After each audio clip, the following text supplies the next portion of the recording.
ഹിജ്റയുടെ മറ്റൊരു മഹത്തായ അധ്യായമാണ് അൻസാറുകളുടെ സ്വീകരണം.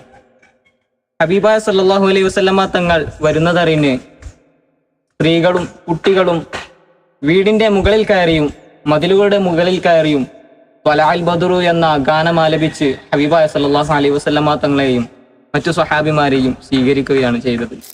മദീനയിലെ മുസ്ലിമീങ്ങൾ മുഹാജിരീങ്ങൾക്ക് വീടും സമ്പത്തെല്ലാം നൽകാൻ തീരുമാനിച്ചു. അതുപോലെ തന്നെ മറ്റൊരു ത്യാഗം സഹിക്കേണ്ടി വന്ന സ്വഹാബിയാണ് അബൂ സൽമാൻ റളിയല്ലാഹു അൻഹു. ഹിജ്റ ചെയ്യുമ്പോൾ തന്റെ ഭാര്യയെയും മകനെയും ബന്ധുക്കൾ വേർപെടുത്തി.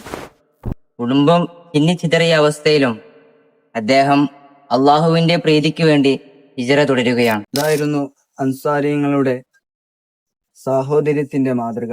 ചുരുക്കത്തിൽ മുഹാജിരീങ്ങൾ ത്യാഗത്തിന്റെ ചരിത്രമെഴുതി, അൻസാറുകൾ സാഹോദര്യത്തിന്റെ ചരിത്രമെഴുതി. അൻസാറുകളുടെയും മുഹാജിരീങ്ങളുടെയും മഹത്തായ മാതൃകയാണ് ഹിജ്റയെ ലോകത്തെ സാമൂഹ്യ വിപ്ലവങ്ങളിൽ പ്രശസ്തമായ ഒന്നാക്കി മാറ്റിയത്.